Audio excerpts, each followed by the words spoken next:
module 3. So living a spirit for filled with the Christian life. So last 2 weeks ago, you had your baptism. I'm sure you are filled with the Holy Spirit. You are now in a state of euphoria. No? Meaning to say, nasa cloud 9 kita. Diba? Because we are filled with the Holy Spirit. And my task for today, so my name is Brother Roger Dibuki. So my task for today is to talk about faith in guidance. That is trusting God even when you don't even understand His plan. So as we continue this talk, I hope you will feel the same way. Nasa cloud 9 kita until the end of this talk, this CLB. So, may nabilin pa ng mga talk. So, lapit na lang. So, this picture, actually, this picture is my daughter. Kilala ni Ma'am at the time nag-swimming pa ako ng amon mo nga si Angel during in elementary days. So, makarawa ni mga swim si Dalaga ron, supposedly sa bilog ni Mao sa aton nga participants sa aton nga Christian youth professionals. So because of mga conflicts of schedule kasi nag-duty ni Mao sa aton nga hospitals. So, sino karakan tigo maglamoy? Tigo maglamoy. No? So, let's picture out. Let's picture out. Imagine natin nga nagagamoy kita. Sa hindi ka tigo magamoy, imagine lang yapon. No? Imagine lang yapon kita nga naga-swimming kita. So, let's us imagine naga-swimming kita makaron, mabasko gro current. No? Mabasko gro current. So, someone once compared Christian life to swimming. So, you can never stop swimming. As soon as you stop, you are being swept away by the current. Nakikita niyo? No? So, to achieve our goals and mission in life, perseverance is the key. So, in order for us to deepen our faith, we need to practice and practice. So, hindi na kita mag-stop. Na-reach natin to level nga nasa cloud na kita, so dapat padayon. Like mine, I love to play tennis. In my experience, kung wala ko gahampang regularly, permi ako berde. Pero kung magsidig-sigi ako hampang, gadinaawag ako sa akong hampang. Pero kasi mahina ako kontrano. So kasi lang pinapadaawag lang din ako. So okay. But like in a Christian, like Christianity, we have to continue striving for us to grow our faith. We must trust God even when you don't know His or understand His plan. And to know His plan, we need to have our regular prayer time. No? And also regular scripture reading. I'm sure you have that habit now since naka-abot kita sa atong baptism of the Holy Spirit. Your baptism with the Holy Spirit makes you a better person with a deepened faith in our Lord. Amen? Amen. In this talk, we will discuss how we can grow in faith and how to recognize God's will. So, growing in faith is asking God for more faith. And it is also focused on obeying God by putting God's word into our mind and recognizing His will. We feel this if we follow the calling of the Lord. Like knowing God's will in accordance to our discernment. Like in John 20 verse 29, and I quote, Jesus told him, "Because you have seen me, you have believed. Blessed are those who have not seen and yet have believed." Unquote. That is our text now from the Doubting Thomas. Tayo kasi we have this notion to see is to believe. And sometimes we don't understand God's will. Palagi na lang inauna yung ating will. No? There are 3 ways. So, in order for us to know His will, we have to have our regular time. Kina-mention da balik-balik kaling pakaina sa Brad Talk ni Brad Hermo. So, we have to have our regular prayer time and we have to have a regular scriptural reading. So, there are 3 ways God answers our prayers. First, God's answer our prayer with yes. So sometimes what happened, hindi naman to itong gusto natin. No. Hindi ito yung gusto natin. But you know, when God answer prayer, ito yung meaning that is everything is ready for you. Para kay Lord, ito na yung time para sa inyo. Next is no. A no from God is a simple not yet, not yet. Pero reaction natin, ako agad. And then magsiself-pity kasi hindi narinig ni Lord. When God didn't answer prayer, let us be grateful. Because it means He's still preparing you. Don't get mad. He always knows what is best for you. And the best way to respond to Him is to humble yourself and allow Him to mold you during this time. Medyo dayaro affected no kakon because of my mga natapong dati na. I think God wants me to wait. No, God's not me to wait. Or no muna because it's not yet ready. And the next is, the third is wait. Sometimes you don't want to wait. Gusto natin agad-agad. Yan ako. Nandito ngayon akong wife, si Aileen, no? So, while I was reading this last night, nakapatian na ako, ikaw, maulol ka ron. Gusto mo agad-agad. No? Yun sabi niya, kasi every time na masakit ako, may ginabatsay ako, gusto ko magmayad ako lagi.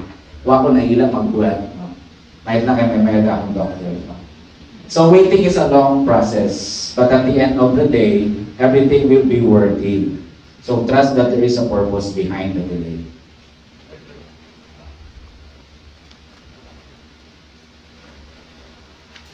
From Jeremiah 29, verse 11, and I quote, "For I know the plans I have for you, declares the Lord, plans to prosper you and not harm you, plans to give you hope and a future." Yan ang brothers and sisters, in His time, in His timetable. So, have you experienced na kung gusto natin piliton na one thing na gusto natin, pero it's not part of His will, hindi mag-work out. Experience na kamo karon. In the end, sino magsasuffer? Diba tayo rin. So God knows when the time is right for you to receive what you ask for. So God knows what is ahead of His plan and are always greater than ours. Minsan, kahit anuman, kahit nga minsan hindi mo naman hinihiling, kusa lang dumadating. Diba? Like, may mga medical employees tayo from the government, no? Yeah, so, di ba, may kusang dumadating. Nakarelate sila. Alam nila yun. Ano yung kusang dumadating? Okay. Yes, I mean. Well, anyway, that is His way to remind us na if it is meant for you, it will be yours. So, talagang kung para sa iyo, para sa iyo. And also in Matthew 19:26, but Jesus looked at them and said, "With man this is impossible, but with God all things are possible." This is true. This is true. Because we believe it's a perfect time in the Lord. Okay, so His timing appears different, but it's always perfect anyway. So as I mentioned earlier, there are two parts in this talk. So one is how to grow in faith, that is growing in faith. So growing in faith is not something we can just wish or work upon. So God wants us to have faith, and growing in faith starts with having faith. Dapat may faith kita. And now that you had your baptism of the Holy Spirit, you are expected to have your faith grow. Nag-grow ba yung faith natin after the baptism? Yes, praise the Lord. And how are we dedicated to increase it more? Diba? That's why we are here. So our faith needs to be growing. None of us has enough of it. More pa, more. So we have to remember, faith way in which we let God into our lives and allow Him to work through us. God works in us through faith, not because He wants to make it for us and give us an obstacle to get through. God wants us to rely on Him and allow us to use what God gave us. Yan po ang 3 T's natin. Ano yung 3 T's? Time, talents, and treasure. Yan. So meron tayo niyan. So sa time, dahan-dahan po ni Lord tayo tinuturuan para mag-manage ng time natin. So that's why you are here. Turuan kayo ni Lord kung paano mag-prioritize ng time. So that's why you are here attending this 13-week CLP. 13-week. And also, pwede din natin gamitin yung mga talents natin. After this CLP, pwede kayo mag-join sa ating perfect ministry kung manamit ako magkanta. Perfect ministry, according to Sis May. Sis May? Yes. We have also other ministries, brothers and sisters, they are also perfect. Yeah. And also our talents. So talents is, we also want to share, the treasures. So treasures is, we can use our treasures to give to atong mga less fortunate na mga brothers and sisters.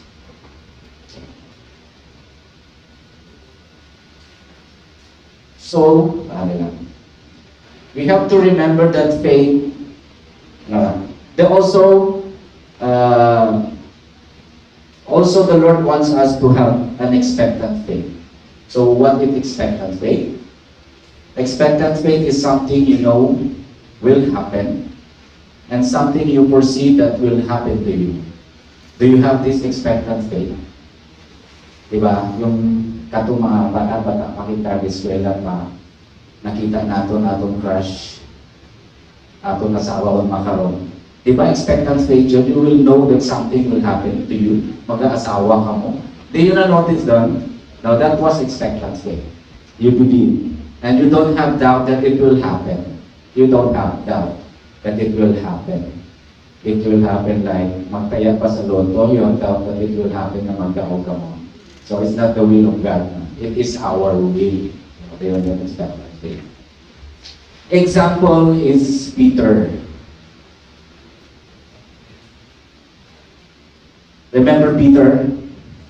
Peter, they were on the boat with other disciples walking on the water. So Peter was amazed for what he saw and he said, Lord, if it is you, command me to come to you on the water.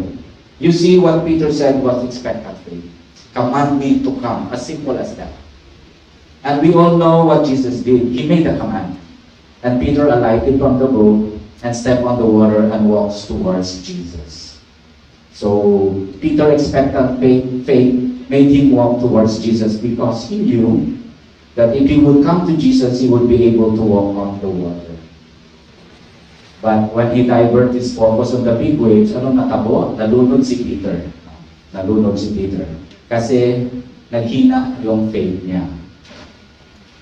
But Jesus never let down Peter kahit na nalunod siya sa water. Another one is the wedding in Cana. That is in John 2, verses 1 to 12. Ito ay isang story na isang handaan at sa kasalan. So, sa dami ng bisita, naubusan sila ng wine. So, you know the story. Si Mama Mary lumapit kay Jesus. At sinabi niya, anak, wala na po tayong wine para sa mga bisita. Anong sinabi ni Jesus? My hour has not yet come. So, a little more forward. Nakudbis naman ni Mama Mary si Jesus. And Mama Mary said to the servants, do whatever he tells you. This first miracle of Jesus is the best example of Mother Mary's expectant faith when she told the servants, do whatever he tells you.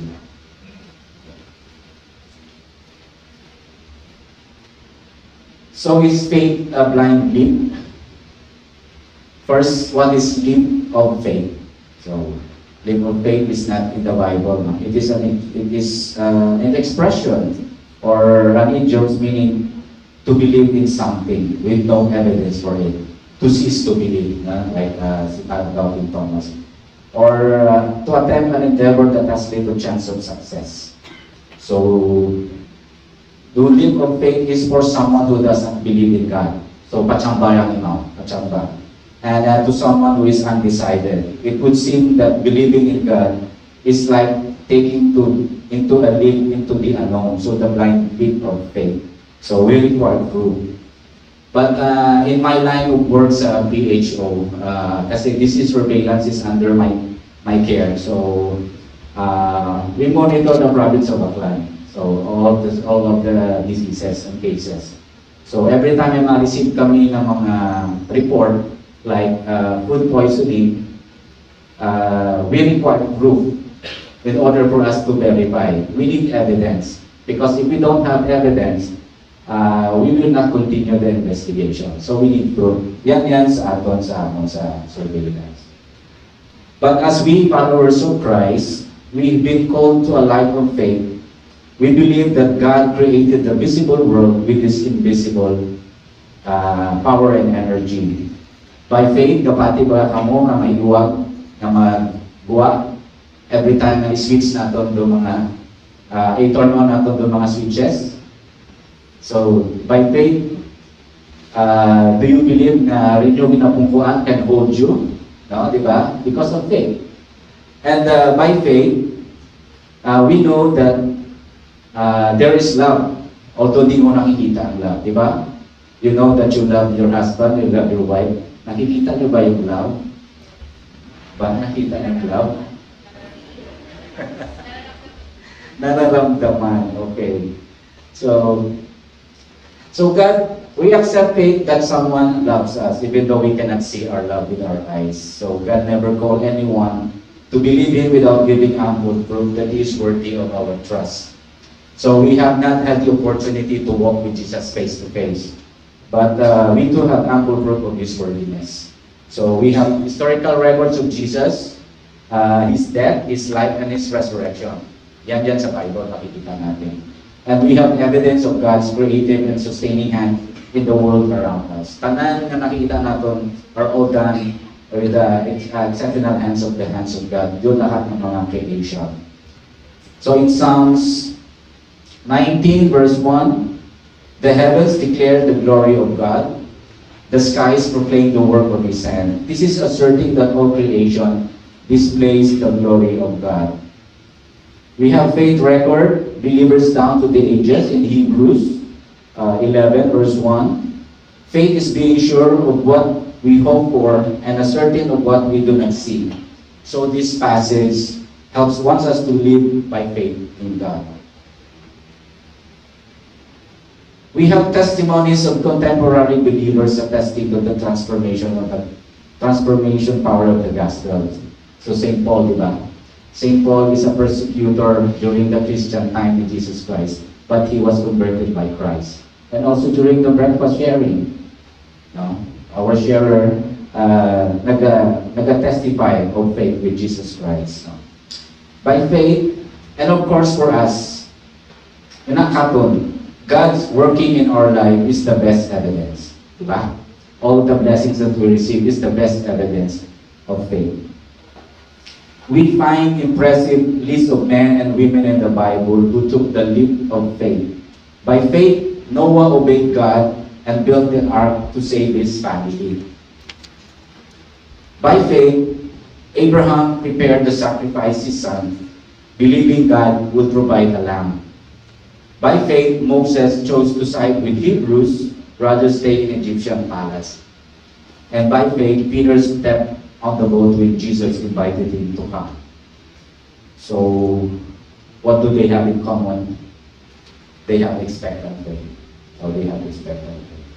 And for all of this, we can say, is faith a blind leap? Is our faith a blind leap? So with all this evidence that we can say that faith is not a blind leap. So what is faith then? First, it is a response to God's revelation. Faith is a response to a certain promises God has made and applied to everyone. So your baptism last week made you free of your sins because of the Holy Spirit is upon you. So na-receive you ang gift from the Holy Spirit. In Luke 11 verse 13, if you then, who are evil, know how to give good gifts to your children, how much more will the Heavenly Father give the Holy Spirit to those who ask Him? So this is the promise of Jesus to those who seek, knock, and ask, and their request will be fulfilled. So God is not necessarily going to give us our healing or riches or food, but God will give us something far more greater. And what is that? The Holy Spirit. So itao ni Lord King the Holy Spirit. So notice the word how much more. So hindi makita mo yan. So how much more? Kasi tayo mga earthly parents, we love to give gifts to our children. No? How much God who loves us give much more than that. So that's why He gave us the Holy Spirit. In John 1 verse 1:9, in John 1 verse 9, if you confess our sins, faithful and just, He will forgive our sins. That is His promise. He will forgive, and He gave His only Son for us to be saved and have eternal life. So you see, kahit na pinapriority natin mga material things in this world, lahat ng mga kasalanan ginagawa na natin, God still understands our weaknesses. So if we just forgive, if we just pray and ask for forgiveness, it will be answered. That is God, how loved us. Next is faith is a response to revelation about this situation. So faith is a response to a revelation about the situation, like aton mga discernments and our leadings. So God's will becomes clear in a certain situation, like what is our leading? Like during sa college days natin, after college nung mga leadings natin, so we have to review for the exams, and then for the take the board. After we take the board, pasado kita, ano leading natin? So these are the leadings nga ginagay kita ni Lord. After that, like, we look for a job. It's either here or outside, no, abroad. You know, young professionals, makaron, the mindset is after graduation, after taking the exams, they would apply somewhere else, no, outside the country. They just make to atong lugar as their experience lang.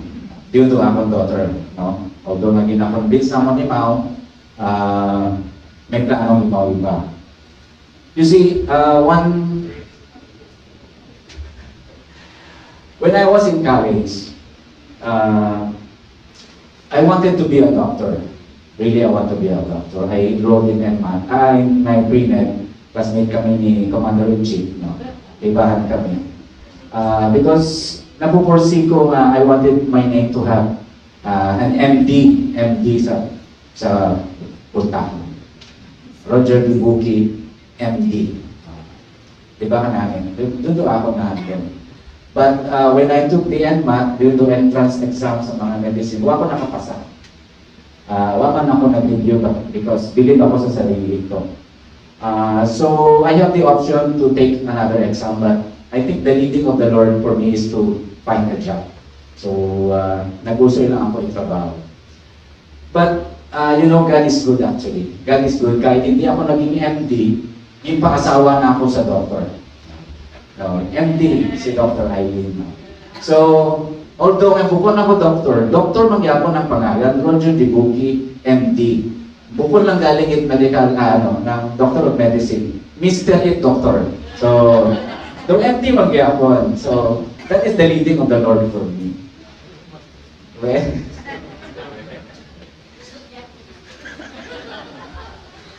the third is a response to what we know about the Lord. So, dayaro, response natin kung ano ro pagkilala natin kay Lord. Diba? So, if we want to know about the Lord, if we believe that the Lord say He is the healer, and if you come to Him and if we desire to be healed, we may be healed. This is, remember the woman with the hemorrhage for 12 years. Diba? What did she do? She was walking behind Jesus in a very dense crowd. She believed that if she could just touch the end of Jesus' cloth, she will be healed. That is expectant faith. And lo and behold, indeed she was healed. And Jesus asked His disciples, Sinuro nagtabing kahon. Sa kabu-abong na tao sa palibot, gaginutok ko ang mamutanan ko si Lord Jesus. Sino nagtabing kahon? Diba? Because you know what? Because Jesus felt the power drained from Him. Sabat siya ka ni Jesus, no? Na nagbuwag no power ka na. That's why nga, bisa nga ginutok ng utanan ni Mao, kung sino nagtabing ka na. Tuloy-tuloy ato nga. If we know, if we believe that we will be healed, we will be healed. So how can we grow in faith? We can grow in faith by being a part of a good community. So kita naman, BCBP, that's why you're here. BCBP. You made an excellent choice. Congratulations. By joining this community, the BCBP. So BCBP is here to support you and help you with your growth with our Lord. So our beautiful brothers and sisters here, since day one, they are here to support you. They are here to serve you. Sanay ko na cooking you take this opportunity. Subukan yung sa dapat implahan mo kape. So they will serve you. They will serve you. Okay. We can grow in faith by reading the scripture with faith. So scriptures is the best read when we read it as a guide to love God and neighbor. And when we read it as a promise that God will not only meet our daily needs, but above that, God will satisfy our ultimate need and by causing His will to be done. But the reading of the scripture is sometimes may mga challenges, no, di ba? We have to read between the lines if you're not guided by the Holy Spirit. Hindi natin maintindihan kung atong binabasa. So we need to focus. We need to focus. Focus is important. But do not use, no, hindi lang natin paggamiton to scripture or the Bible para pampatulog. No? Kasi kung minsan nakakatuyog iman, especially if you're not guided by the Holy Spirit. So, do you have cellphone, no? Diba? Tanan kita may cellphone. Sino ruwa? Sino ruwa? Ipakulat ko.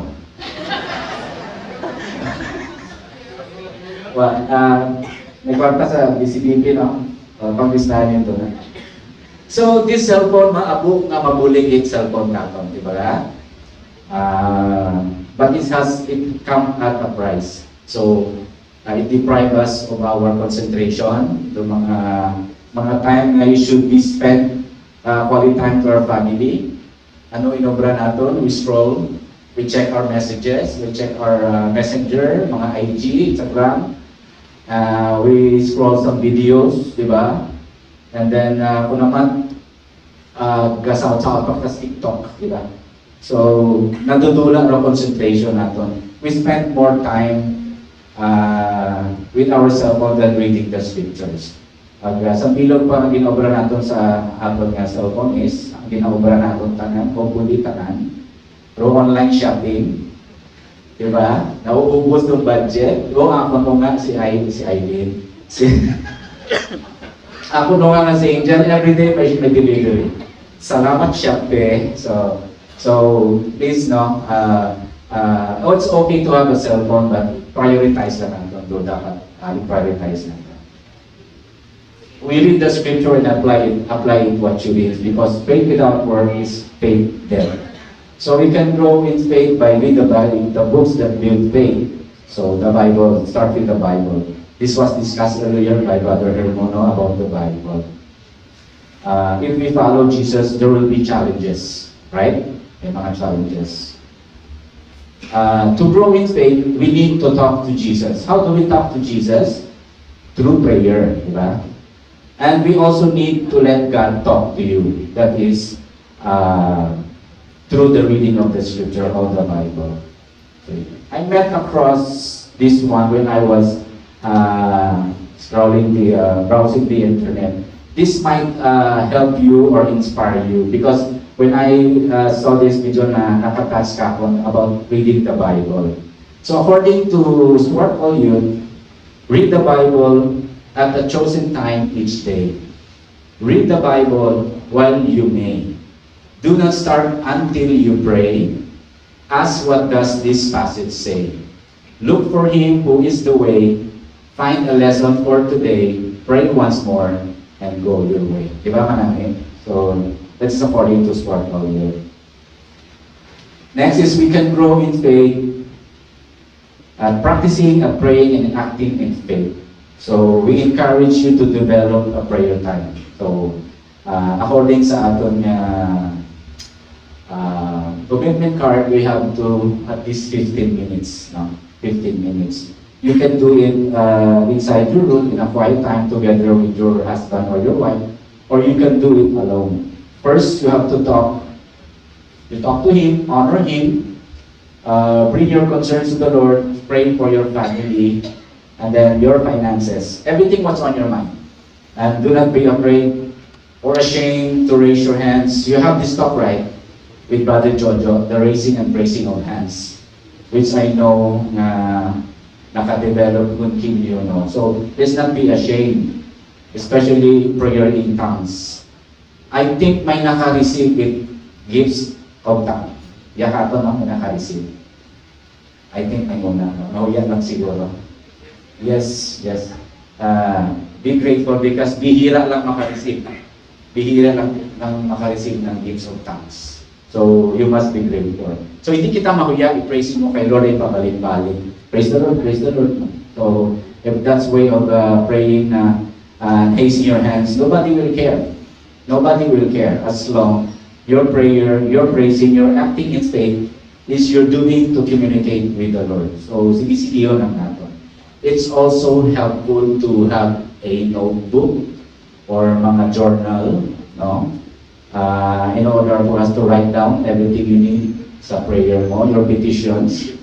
And once you have this, paglista mo lang kung ano mga petitions mo, mga concerns mo, and then try to review it every month. So you will see, you will be surprised at how much God answers our prayer. So we can grow in faith,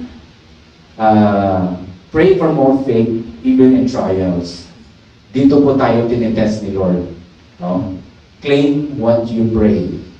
Mark 9, verse 24, I quote, I believe, help my unbelief. No? This happens to me last week. Last week, nagka-develop ako mga sintomas. No? May mga sore throat ako, nagkasipon ako, and then nagka-ubo-ubuan ako. Last week lang. So, ako na, Lord, next week ato ako na ko, haman nag-ubo ba ako, Lord. Please, Lord, heal me because I want to talk na what is disturbance. So, in-claim ko. So, makaroon, nagsubside. Although may una pa sa akin because may una pa pero I can talk well now. Hindi ako huwag sakit ako tutunan. Because I claim. And of course, di gamit na ako nga the best doctor. Ang trawan ako buong para magmayat ako. He used si Aileen as the instrument. Okay. And one thing, we claim what we pray. So, I remember while going around sa mga Kalibo mga sininama, nakita yung traffic makaroon sa Kalibo within the area. Sino ka-drive? May mga driver kita. No? Ka-drive kita. Especially going around sa plaza on a busy day, may mga transactions kita sa bangko. So ikot kita ng ikot ng ikot, hindi gyapon kita makausol in parking. No? So, usually, no? But once naka-park kita, was it luck or coincidence? Pag may nakita kita naka-park, naka-5 ikot yon, and then suddenly may park space, nag-park kita. Was it luck or coincidence? Diba? Or maybe you claim. Maybe you claim. Diba sometimes you would say nga, Lord, taway man ang parking. Di yun na-notice, pero sometimes we do that. But kung nakapark kita, di ba usually we say, I thank you Lord, nakapark na. Do you do that? No? I thank you Lord, nakauso yung parking. It's as simple as that, no? Because you claim na makaparking. So you will hear a lot of these victories. Stories and prayers in the marketplace. Workspace, when you attend later on sa mga chapter assemblies. There is a community prayer, there is time to share, our experience with the Lord, the victories that we have experienced, we know that God is present and answer prayers. What is important that we continue to pray for more prayer, more faith. And now we will proceed to our next part of our talk. That is guidance, knowing God's will. So how do we know God's will? God wants us to know His will. Through your baptism, He gave you the Holy Spirit, who is your advocate, your counselor, your friend, to whom you can talk to. To whom you can talk to. You can talk to sa mga, siguro kung ga-pray ka mo, no? You can talk to the Holy Spirit.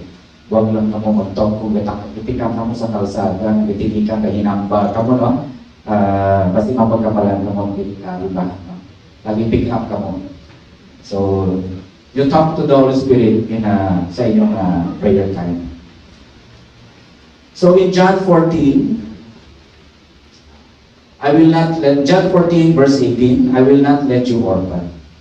I will come to you. This tells us how we find peace if we are in trouble. Jesus is assuring us that His relationship with us will be forever. In Psalms 32 verse 8, I will instruct you to teach you the way you should go. I will counsel you with my eye upon you. So if you have the desire, we certainly grow our ability to discern or know God's will in our lives. If we have the will, God will show the way. There's a way, there's a will, there's a way. That is also God's way. We simply pray and honestly seek God's guidance. So remember this song, this beautiful song actually, God will make a way, which I'm sure you are familiar with. So let us read it all together.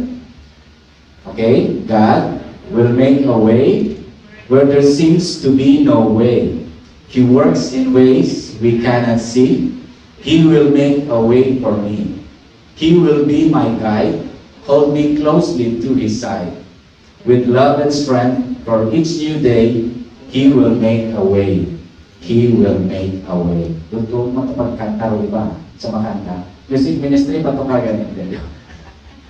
So, do you know, manami nga, a song, no? So, God will make a way talaga. But in our way, that is God's way. God will make a way, but there seems to be no way. But in human's way, we make mga shortcut, no? May mga bypass road, that is our way. Huwag akong bypass road makaroon eh. So if we trust God, dahil sabi niya kahit walang daan, He will make a way. Next is the way that God guides us. So God teaches us through study, especially the scripture or Christian tradition or experience. In 2 Timothy chapter 3 verse 16 to 17, and I quote, all scripture is given by inspiration of God and is profitable for doctrine, for reproof, for correction, for instruction in righteousness, that the man of God may be complete, thoroughly equipped for every good work. So all scripture is perfect. It is God's literal word inspired by the Holy Spirit. So it is profitable in many areas of our lives. First, ginagamit nato na sa teachings. Naka-attend na kamo teachings of the BCDP. So you will attend that soon, no? During the teachings, we use the scriptures. It is used to instruct people to know God better. Second, it is profitable to use to instruct people to know God. Second, is profitable for reproof or rebuke. So the scriptures can shed light on our faults at na-point na naro aton mga sins. And the idea of exposing this for us, also the scriptures, to correct us. So it corrects us when we are wrong and teaches us to do what is right. Okay. Fourth, it is profitable for training in righteousness. Training in righteousness, meaning the idea of exposing, righteousness, it is to live in the right relationship with the Lord so that you and I may be complete. So do you want to be complete? You want to be complete? read the scriptures. So for scripture, we learn what is true, what is wrong, how to correct, and how to apply truth. For most things, we do need specific guidance. So this is from Matthew 19, verse 17. He said to him, "Why do you call me good? No one is good, but one that is God. But if you want to enter into life, keep the commandments." This is Jesus' conversation to a wealthy man, diba? Who asks how to attain eternal life. So Jesus begins by establishing establishing goodness, and then suggesting to keep all the commandments. Right. But when the man says that he has done this, Jesus suggests that to give up his wealth to follow him. To give up his wealth to follow him. Kung i-follow lang ni wealthy man, kaya nag-suggest ni Lord Jesus, I think some iloging out sa disciples ni Jesus Christ. But the man's sad reaction proves he's unwilling to make God the real priority of his life. So Jesus warns that wealth can make it difficult for someone to accept salvation. Remember the three T's? The time, talents, and treasures. Ano rin pinakamalisod actually? Yung treasures sila. So, hopefully, we have a giving heart. So, because God loves a cheerful giver. So, how are we guided? Through the general directions of our lives, the commitments we have, God wants us to live out our marriage commitment and husband and wife. Originally, I'm not from here. No. So, I'm from Negros Occidental. So, nahalata naman kung magtagalog ako, di ba? Medyo iba ang tono. Halata ba? Hindi halata. Basically, taga-aklan ako. Hindi na Tagalog. Alam nila na hindi ako Ilonggo eh. So after our marriage, akong routine is to go back and forth. No? Mauli ako sa Negros, balik ako sa Aklan, and then balik ako sa Aklan, balik-balik. So. But it was really a sacrifice on my part. But everything changed when Aileen got pregnant. My direction in life changed. My commitment to my wife made me to quit my job. Start ko akong job dito. Although regular job, pero iya, siyempre I know apply ako iya. So, pero I'm with my wife. It was really a sacrifice for my part. And I transferred here since 2000 iya na ako. So hindi na ako pag-ibahon ha. Excited ko ito Aklan na ako. Because I know Aklan well. Ang Tagalog lang ang problema. Kasi kung gagawa, gayapon. So sabi nila, wikislink ako kasi ako daw nag-transfer. Pero never mind. So, as a husband and wife, as a husband or a wife, what is your general direction? So you have to be loyal or committed to your responsibilities. The challenge and needs that face us to our growing family and children. If you are a father or a mother, you have to be aware of your responsibilities. Upon responsibilities as a father. Remember niyo sa news about baby Jaylin. So remember kay baby Jaylin?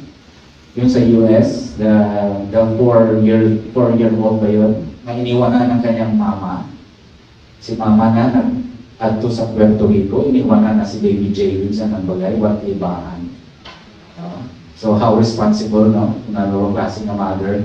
Because mga 2 weeks nawa imaw. So si baby Jaylin na kinaon ka ng pupo, kasi dehydrated yun, naginom ka ng hindi. Mas nga naman dahil si baby.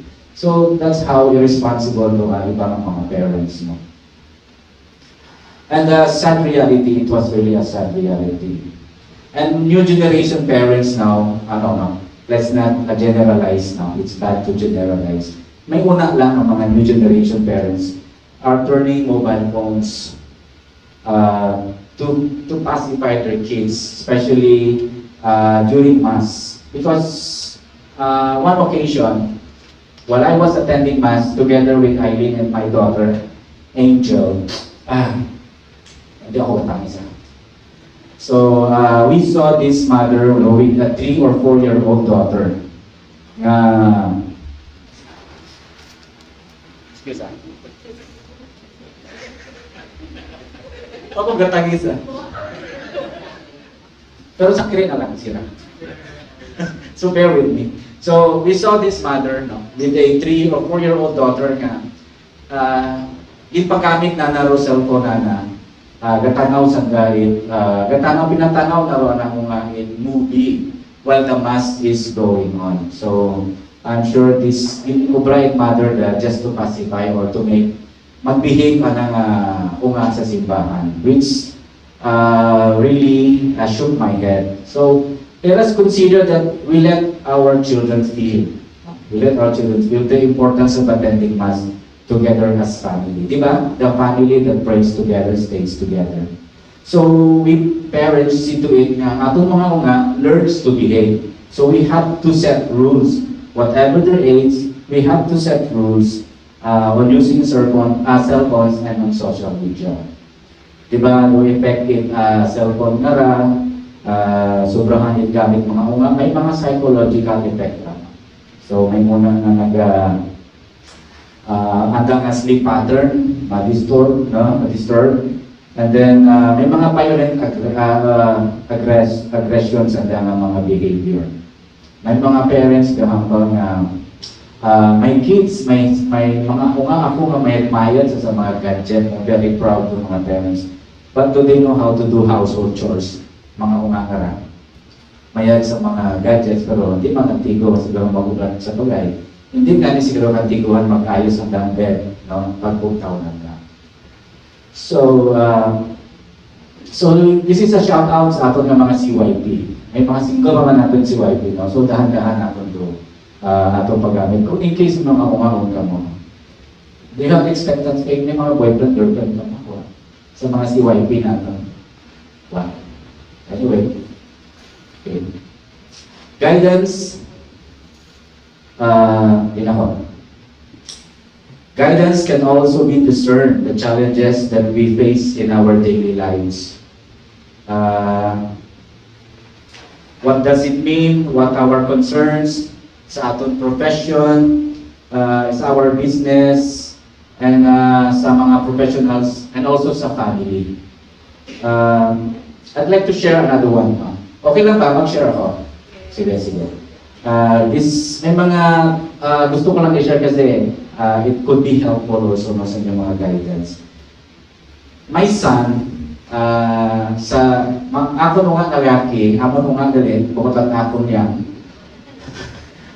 share kami amon doon may mga division of labor doon. So bukod na lang ako. Actually, pagkabot ko kay inahiya ay normal ng pamadyag. Pagkabot na nakikita ko imoy, nulbangan ta. So matsapa pa na ako imoy, nervous na ako. Anyway, so ang amon ko nga si Monmon, now nasa 4th year ni Mao sa doctors this July, nag-clinical clerkship niya mo. He confided to us sa kanang problema sa school. Dati kasi may amigo imaw na best friend nila Sanda. So, and then it happened nga medyo nagkalabuan doon ang may mga miscommunication until nga this best friend of him kato ay ginababishake na tayo. Ginaobrahan imaw false na mga istorya sa hanggang group chat. So, this developed hatred kay Monmon. Parang, akik iday mo. So, this was a challenge for us. Which led me to the teaching of Jesus in Matthew 18 verse 22, which Jesus says, we should forgive someone 70 times 7 in response to a question from Peter about how many times to forgive a brother who sinned against him. Peter asks if forgiving 7 times is appropriate, and Jesus responds, not 7 times, not 70 times, but pila? 70 times 7. So, daya rin ang bago kay Mon. Basta ano paruhan ng obrahon kimo, just forgive lang. Pahabang-habahon pa ni Moro, imo nga mga kanintong karon. Pasensya. Sige, pasensya. Okay, so do you know? Because nakita ko nga, akita mo. And also, how are we guided? How He has worked us spiritually over the years? How God has led me, breakfast, and to the BCBP. So the Lord is asking you to focus on these challenges. And after a while, you think back and flash back. So, is it really true that God is here? Does He really exist? And then you can look back and find out for yourself how you will grow to the Lord, how you were drawn to the Lord. How come that you are here sa CLP Makaron?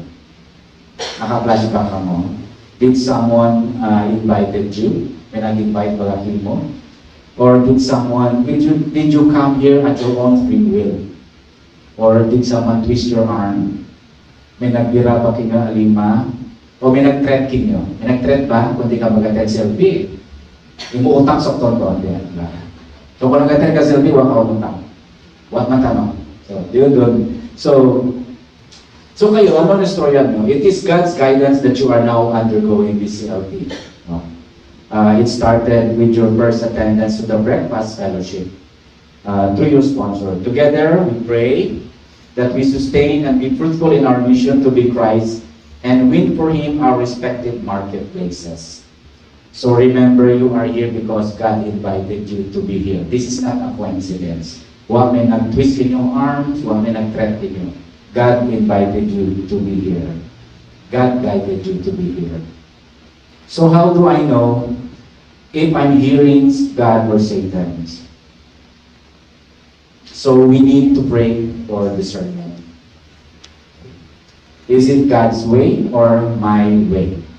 My way. So life is full of decisions to make to choose from. Like I mentioned ko kayo na sa mga mother, how many hours should I let my kids spend on mga gadgets? No?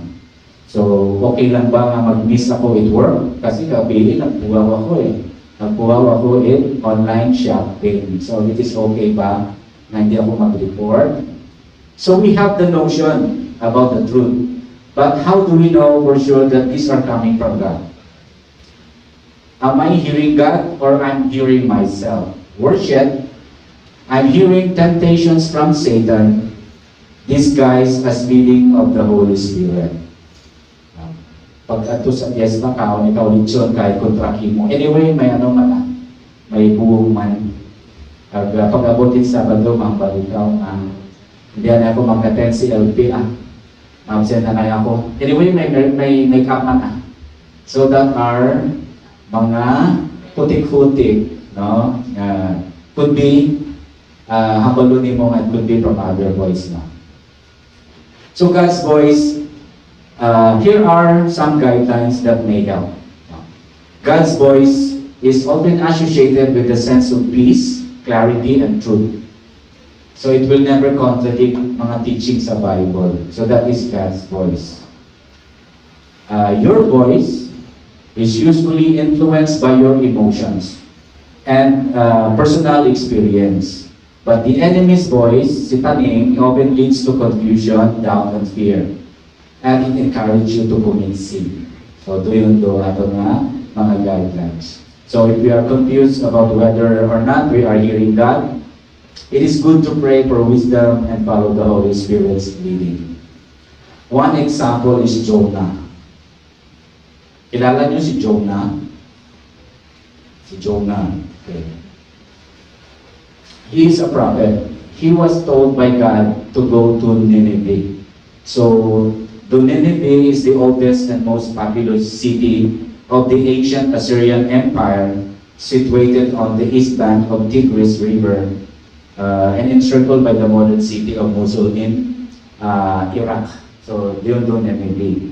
So, Jonah was sent by God to tell the people to repent because the Lord was going to destroy their city because of their sins. So Jonah hated this idea because Nineveh was one of the Israel Is- Israel enemy. So, di ba, kato patagali ay to Israel ay bago kontra, basta makaroon ay muna. So he tried to run away and he went the opposite direction of Nineveh by boat. But God sent a great storm, and the men on the boat decided Jonah was to blame, and they threw him overboard, and he was swallowed by a whale. And while inside the whale, he asked God for help and repented. Then God had the whole whale throw up in suka imaw, and he was brought back to his starting point. And he remembered the Lord's command to him to go to Nineveh. And made the announcement. So he made the announcement. Repent and be saved. God will destroy your place. So you know what happened next? Tayo nyo nota po? Basahan nyo si Jonah. Basahan nyo ron. Basahin na inyo. Okay. So, there are circumstances in our lives that could be an obstacle to overcome as well as an indication of His will. When we are confused, we must trust God and learn to see our circumstances from His perspective as revealed in His Word. Then we will gain clarity and insight for this day. Like for me, di ba, gusto ko mag-doctor, gusto ko may MD ako nga, pero iba reading ni Lord kapon. So, everything magyapon, pero Mr. and Doctor. So, we follow the Lord's guidance. He protects us and eliminates obstacles and confusions along the way. In basic terms, the straight path is one of the obedience. We may stumble along the way or need direction, but God repeatedly brings us back when we have the heart to obey Him. So, His path isn't always easy, but it's always the best. When we think we may look good for a while, but eventually we'll suffer and wear the tear that comes from taking the unprotected detours. So there are also meditative guidance that needs counsel from mga pastors, sa aton nga mga Christians, counselors, sa mga unga naton. So kung ano pag-graduate sa high school, they need guidance kung ano mga courses gusto nila they will take. So, if you are experiencing mga guilt or anxiety around not living up for the ideals of your religion, you can talk to our elders. And also, sa atong BCBP, we can ask also guidance to our authority under Caton. So, you have your DGLs right now, you can ask for guidance for them. And then later on, you become a member of the BCPP, you have your AGLs, your unit leaders, and also the governance. So how to grow guidance in discernment? So in Psalms 48 says, I desire to do your will, O my God. So seek what God's will for you. Study and strengthen our faith to defend our faith, so to speak, because there are subtle ways by which our faith could be compromised or questioned. So we live in a world that is hostile to God. Ano makaroon do kalatabo? The Congress inapasa do divorce bill. Although divided through opinion and tanan, but the sanctity of marriage is in danger. And there are maybe times when our beliefs conflict with culture. Therefore, we must rely on the Holy Spirit to give us discernment, guidance, and strength to stay faithful in times of opposition. So, dapat prepare kita. Sino naka-try bus? Nasakay sa bus from here to Kalibo or Kalibo to here? Mga series. Yes, no? Naka-experience kita. May mga sakyan siguro mga taga-series na naman. Iloilo. Sige. Naka-experience ka mo nga kung sige namin yung tubo, minabatsagan ka mo kami nagbutang envelope sa inyong kumpuan. Nagpukawon ka mo. Kasi speech sa speech. Ano ba yan? Ma-lecture sa using the Bible, mga other religions actually.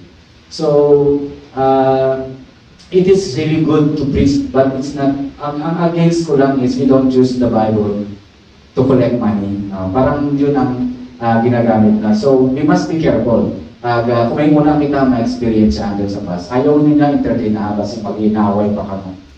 At panahon ka mo with conductor sa series. No? Okay.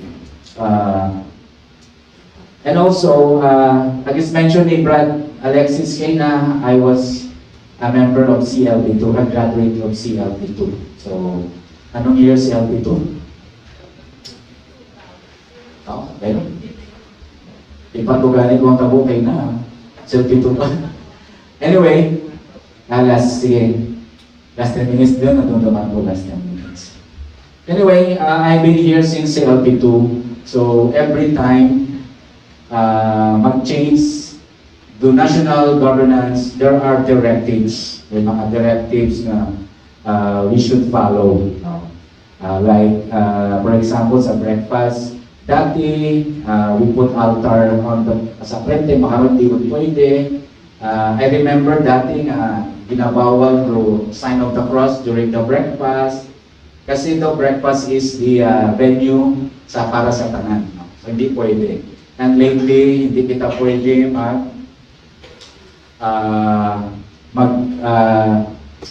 mag-held it atong na venue niya sa breakfast in this place because dati kita sa So those are the guidelines, mga kung bago-bagong so we must prepare for that. No? And I will tell you these guidelines or directives from the national are for the betterment of the community. So in the future, you will have this talk on submission to authority. You have this talk, maybe sa last part, submission to authority. Sa ngayon ako karon because gina-practice ko primero kay Eileen, those submission to authority. Ako ang may last say sa bagay. Yes, dear. Yes, dear. Ako ang may last say. Submission to authority. So, we must prepare for that. So, we must also, anyway, regarding these mga directives, let's not worry about that because it's for the betterment of this community. Una man to atong governance, mag-take that now. And we also meditate on experience. Pwede ka extend? 5 minutes. Sige. Okay po. So we meditate also on the experience. Experience is more important than is what we share. Experience is more important. That is what we share with one another. The experience of others will also be your guide. And what is God need of you? Do you to atong look forward every Saturday? Mag-attend kita breakfast. No? Time to manage your time to attend your breakfast. Kasi the sharing of our brothers and sisters of breakfast could be helpful to us. No? Mga experience and that. So you may talk whatever decisions you have. My decision sa pag-quit, I quit my job to transfer is not a snap of a finger.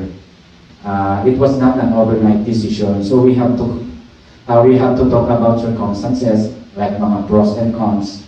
But when guidance comes, of course, we can only give guidance or suggestion, but it is the person himself who has to decide what is good for him. So for our brothers and sisters, in discussion group, in the BCPP community, we can talk over motions. Sa aton mga discussion group, we can talk that. If we have just finished our BCLP, it will take us time to grow into a mature understanding of God's will of our life. So after this CLP, you will undergo a 1-year formation program. Do you know that?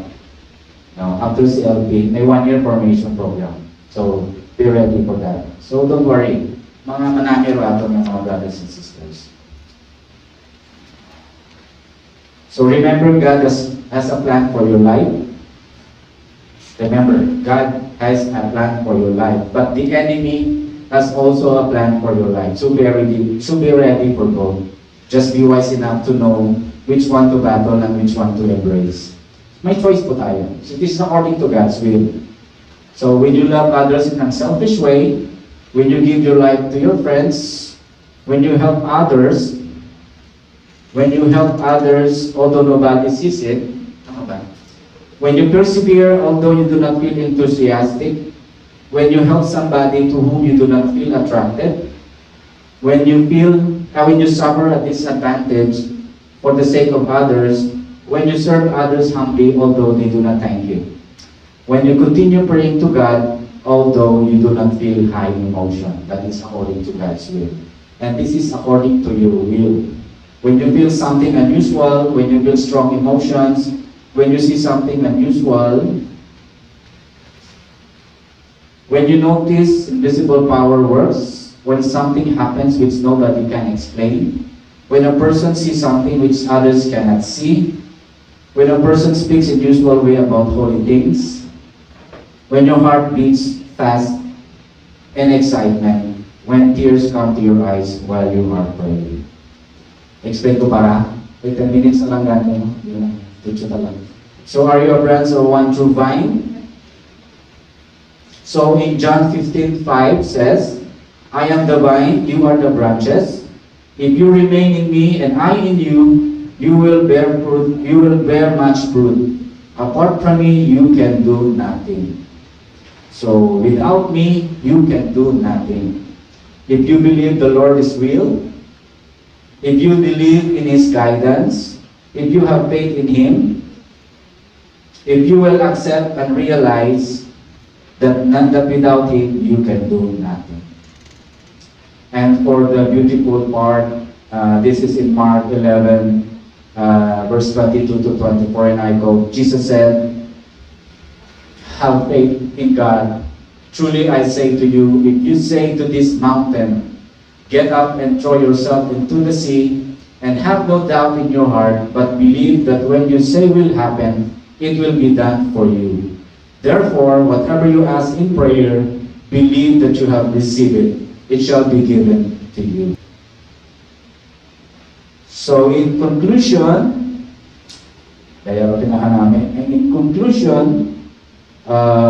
we need to read to understand.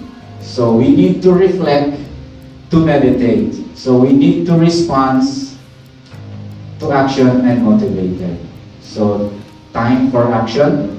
Change the face of business. Thank you for listening and God bless us all.